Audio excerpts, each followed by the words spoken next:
Hey there, combat game changer here, bro. So, what's all the fuss about? Why I've asked for all these sort of screens? Well, the first thing, brother, is if I go on my pinned messages, so I can now straight away find the information I'm looking for. So at the moment, you've got a 29% defense and a 70% attack. So your attack is actually very, very good, but your defense, maybe we've got some things we could do a bit different. So this is why I've looked at the screens, and I'll show you why.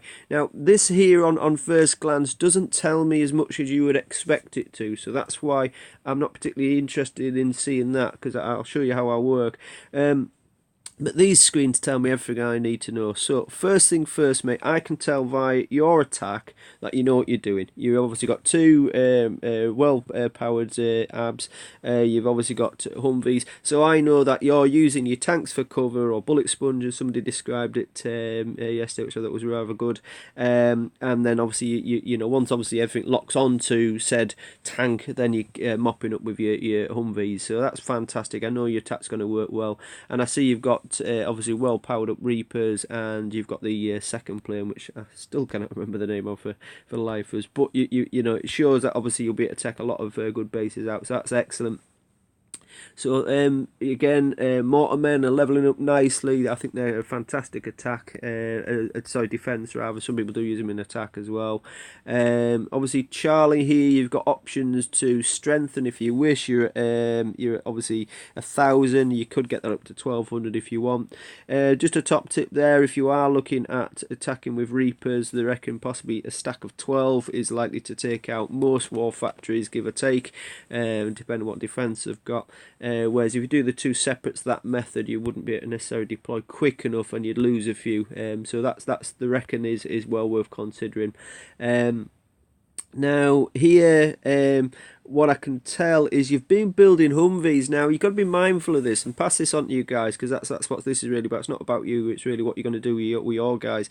But if you're building Humvees and you've got at least 12 here and 2 here, that suggests that you've used a lot of crits to build them.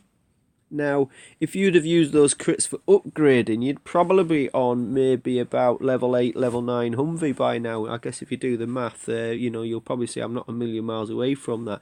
So what I would be recommending is any guy you get on your books, if you will, that you recommend that they get the Humvee IFV as soon as possible, and then build them at 100k each, and then use the crits for upgrading, not for building. And I do the same method with helicopters as well. I didn't make helicopters till very late on. Didn't really need them. I mean, you know yourself, snipers, Humvees, they ain't gonna last long. But I did use the, you know, once I felt I had enough crits, I absolutely upgraded to the max and then started building. So that's what information I'm looking for here. Cobra's obviously doing well. Thunderbolt, that's the name of it. I mean, level 4 and that's excellent. So yeah, everything's looking pretty darn good. But you might see somebody here who's got in his alpha platoon, you know, like 5 or 6 tanks, and then a couple of, like, you know, machine gunners, and you just know he's trying to steamroll his way through his attack, not actually using any strategy where you are. So that's again why that screen's useful. Now, here's an observation, brother. So, you've got 12 machine gunners coming out, which is 20 seconds, and then your mortarmen. Now, for me, I would have that the other way around. I'd probably have about 6 mortarmen, 8 seconds, 6 mortarmen, 8 seconds, and then my machine gunners. But mortarmen, for me, are a far better defense option, you know, personally. Some people go snipers and things like that. Don't know if you've got snipers yet.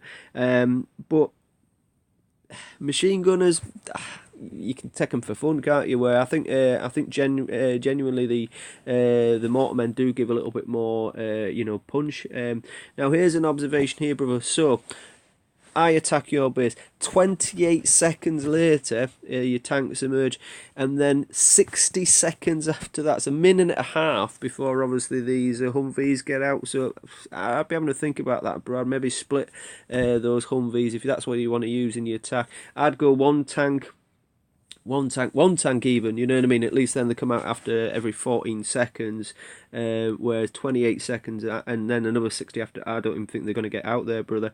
And same here, helicopters, 42 seconds, brother, before this helicopter starts getting up in the air. Again, I suspect that it ain't going to get in the air, mate. So that's possibly why some of your defence stats are a little bit lower, because your defence is all relying on turrets, because, you know, ultimately they're not going to get up in the air, I don't think. Now, here's your base.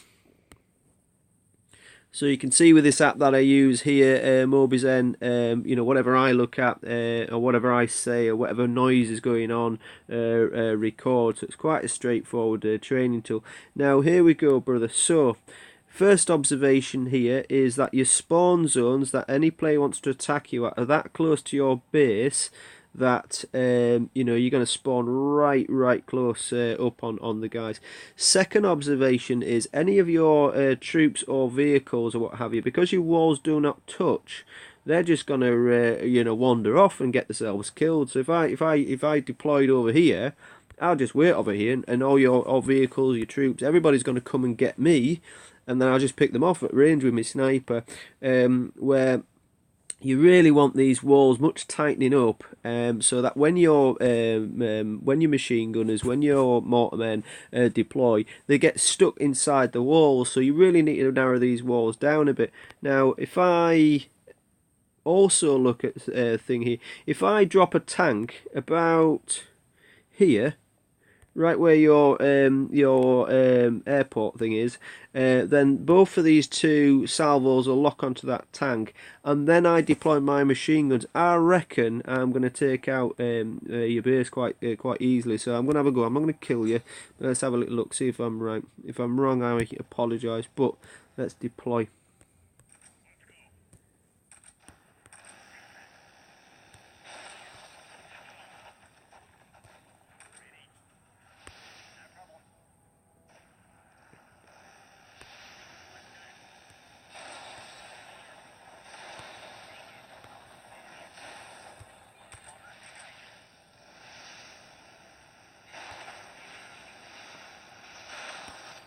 Okay, we're going to put back out. I mean, I could have pushed that. I could have pushed that further.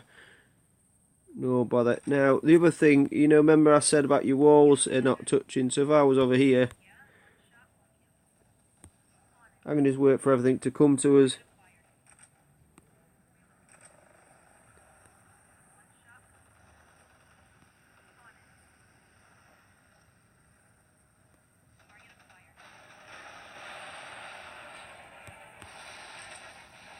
I'm just going to drag these over here and then surrender.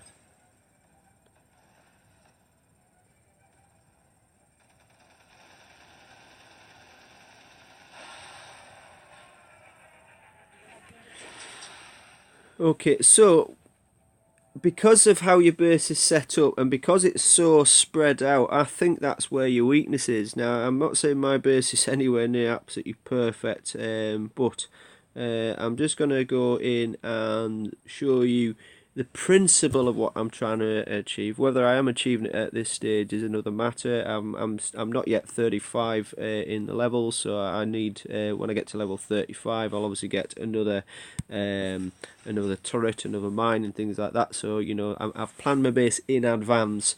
I also have some screen grabs of various bases that I've come across that I found particularly difficult to attack and things like that. Now, you know, I could send you some of those if you want to remodel your base. So here's what I'm trying to achieve. So when anybody attacks me at the moment, what happens is none of my troops, none of my vehicles can leave these walls here. They're stuck inside. So if they're waiting over here somewhere, then, well, you know what, wait all you want, because my guys are over here waiting for you. Yeah.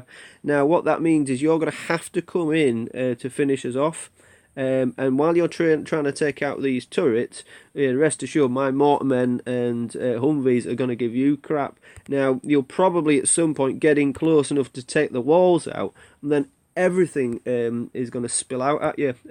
So you're not only you're going to be trying to avoid salvos, you're going to get rained to death by mortarmen, you're going to be getting napped by Humvees, choppers are going to be up and things like that, as well as. Now, if I go into my defenders here, now,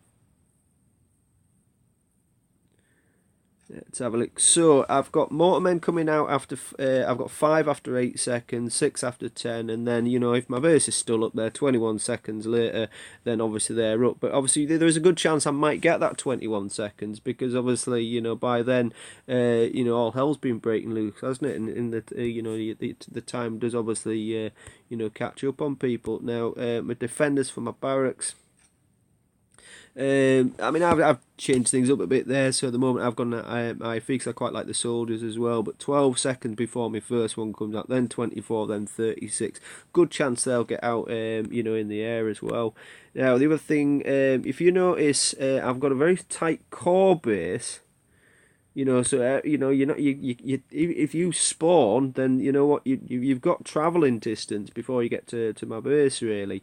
Now every single one of my turrets is maxed. Now I'm obviously mindful of the level of the base, but every single has every single weapon to the absolute max.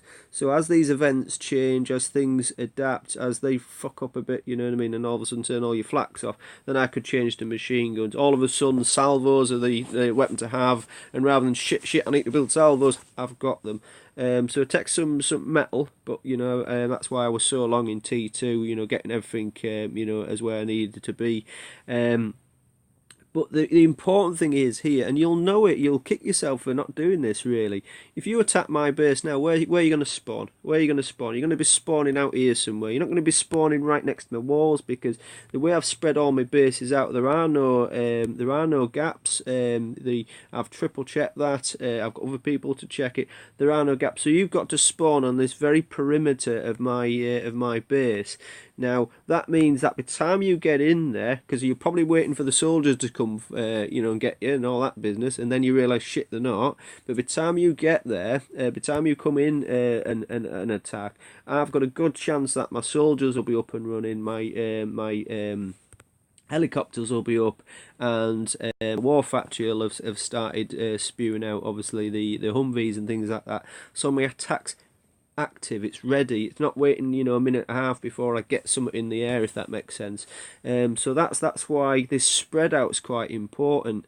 So I want you to be starting to think about that, and then obviously you can instill that into your guys as well. As the other thing I'm trying to achieve, brother, I want to flatten it. No issue that you'd expect that, obviously maximum level where I can, but I'm trying to get to a point where that salvo's protecting quite a bit of those, that salvo's protecting quite a bit of the other turrets. So if you're attacking this turret, this one's going to give you a bit of a bother, and then obviously the mortarmen as well are going to give you bother and things like that as well. So I'm just trying to really condense my attack, my defense, so that everything is trying to protect everything. It leaves a very, very small blueprint, whereas if you looked at your base, it's really well spread out. The walls are it's almost like you've got a school field and you've put a wall around it, where this is obviously a bit more condensed.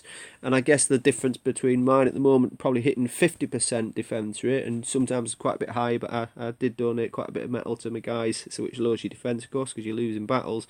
But I reckon get this other turret in there. I'm probably 55 to 60% defense rate, depending on how I get on with this Zeus attack format, because I haven't got any Zeus myself and things like that. But that's kind of what I'm using these training methods for. It's very, very visual, very, very simple. I mean, and it's a long one for you because obviously I'm trying to coach as well. But what we've done, 13 minutes, sort of video. I'll upload this to YouTube, send it to your leisure, and that's probably 3, 4, 5 weeks of typing or something like that, man. You know what I mean? And you ain't gonna read that anyway. You'd be like, fuck that, it's boring. Whereas hopefully this is something where you can see what's going on, you can feel what's going on. So that's the reason why I do that training. That's the reason I wanted the screenshots. That's the reason I've left obviously the alliance, just so I can scout your base and see what I can see. So that's the principle of it, bro. Let me